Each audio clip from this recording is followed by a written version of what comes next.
Bénissons le nom du Seigneur. Nous rendons grâce à Dieu. Nous allons approfondir cette méditation de ce jour, le temps de l'Avent.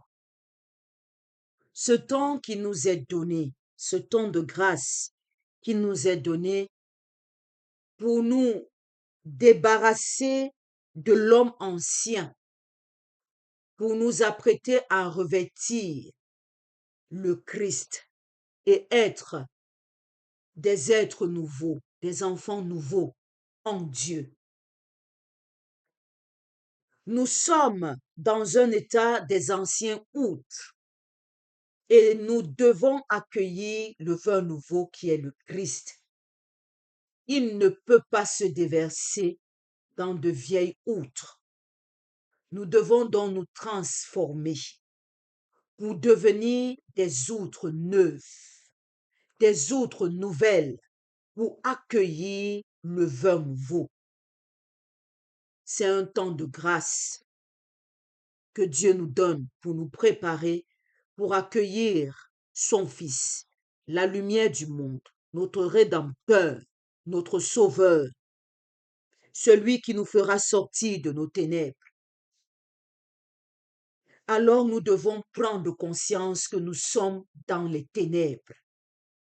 Si nous ne prenons pas conscience que nous sommes dans les ténèbres, la lumière viendra et nous ne la verrons pas.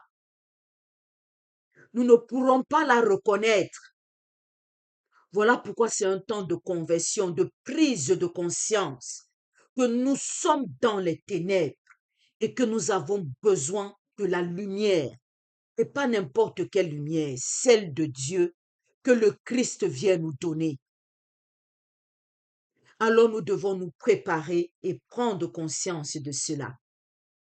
Mais poussons cette méditation plus loin.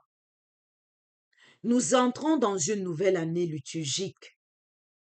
Et tout au long de cette année, nous allons vivre les événements de la vie de Jésus jusqu'à la Christ roi 2026, qui marque la fin de cette année liturgique. Comment vivre cette année liturgique sans le Christ lui-même? Alors, en nous préparant pour accueillir le Christ, nous devons nous préparer également à vivre cette année en union avec le Christ. Ça ne sert à rien de l'accueillir et de le mettre dans un coin de notre maison et de commencer à marcher sans lui. Et c'est ce que nous faisons très souvent, nous, les baptisés, qui avons reçu le Christ, qui avons revêtu le Christ. Maintenant, au lieu de vivre en enfant de Dieu, nous vivons en enfant de ténèbres. Nous vivons en enfant du mal. Tout simplement parce que nous avons enlevé nos vêtements de baptême, nous les avons accrochés dans une armoire et nous avons fermé la porte de cette armoire et jeté les clés. Et on commence à vivre dans le désordre, dans la débauche, en nous éloignant chaque jour de la présence de Dieu.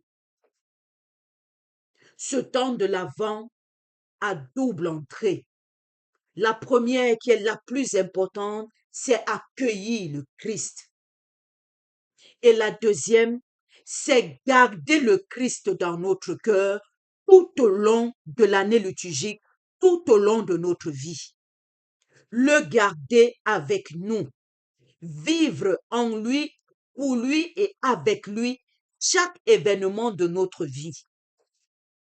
Nous ne devons pas l'accueillir pour le mettre dans un tiroir ou l'accrocher dans une armoire.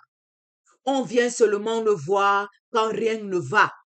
C'est là où on court, on dit, mais où est-ce que j'ai mis le Christ? Où est-ce que j'ai gardé l'habit de mon baptême? Pour qu'on se rappelle les promesses de notre baptême. Pour qu'on commence à regoûter les grâces de notre baptême. Il n'en doit pas être ici pour les enfants de Marie. Nous devons accueillir le Christ. Pour cela, nous devons nous transformer, nous convertir, pour redevenir de outres neuves et nouvelles. mais non seulement l'accueillir, mais le garder en nous tout au long de notre vie. Connecter nos vies à sa vie. Et ce temps de l'Avent nous donne aussi avec Marie, qui nous apprend pas seulement à dire oui pour l'instant T, mais un oui qui traverse les siècles, un oui qui traverse le temps, un oui qui continue, qui persévère chaque jour de notre vie. Nous devons dire oui. Chaque matin que nous réveillons, nous devons dire oui. Et ce oui doit être un oui de foi et non un oui simple et banal, encombré par nos distractions. Et ce temps nous est donné pour apprendre justement à dire ce oui véritable tous les matins avec Marie.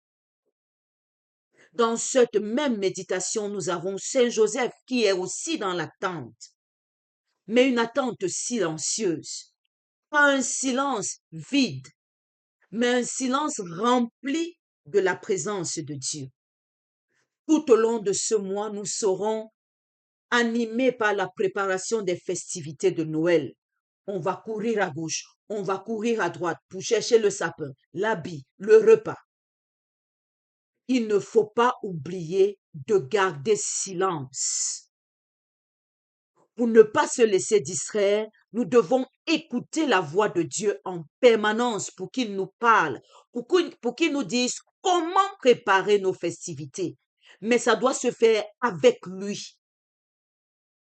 Pour cela, nous devons garder silence pour écouter la voix de Dieu qui nous donne les directives. Comment vivre Noël? Comment vivre notre dernier mois de l'an? Comment vivre notre traversée du mois de l'an? Nous entrons dans un temps précieux. Ce temps de l'Avent, il est un temps aussi de tous les combats. Parce que le mal ne veut pas nous voir accueillir le Christ, il va nous persécuter, il va nous séduire, il va vouloir nous attirer dans ses filets. Nous devons demander la grâce de l'obéissance, mais aussi et surtout de la force et de la persévérance. Nous devons persévérer. Nous devons regarder le Christ à travers Marie. Nous devons regarder et vivre le Christ à travers Saint Joseph pour tenir dans ce temps qui débute, où le vent va souffler parfois très fort pour nous renverser et nous détourner du chemin. À nous de tenir ferme dans notre foi, de tenir ferme dans notre obéissance au commandement de Dieu, de tenir ferme comme Saint Joseph, qui ne s'est pas laissé emporter par les présomptions de son temps, qui disait que quand une femme tombe enceinte, qui se salit, on doit la livrer à la verdict populaire, la lapider. Mais il a fait silence et il a obéi à la voix de Dieu. Et il a tenu ferme dans cette obéissance-là contre vents et marées. À nous aussi de tenir ferme dans notre foi et dans notre obéissance au commandement de Dieu, sans dévier ni à gauche ni à droite. Que Jésus nous aide tout au long de ce mois et de ce temps de l'Avent où nous voulons qu'il vienne de nouveau établir sa demeure dans notre cœur pour cheminer avec nous tout au long de l'année liturgique et tout au long de l'année prochaine qui va débuter, qu'il vienne nous aider à nous préparer, qu'il vienne nous aider dans notre conversion, qu'il vienne nous aider dans cette école où nous nous sommes inscrits à l'école de Marie et de Joseph, pour que nous sachions dire oui. Je suis la servante du Seigneur, oui, je suis l'enfant de Dieu, que tout m'advienne selon sa parole. Oui, je t'accueille dans ma vie, oui, je scelle ma vie dans ta vie. Qu'il vienne et qu'il prie pour nous. Et nous rendons encore grâce au Père pour ce temps de grâce qu'il nous donne.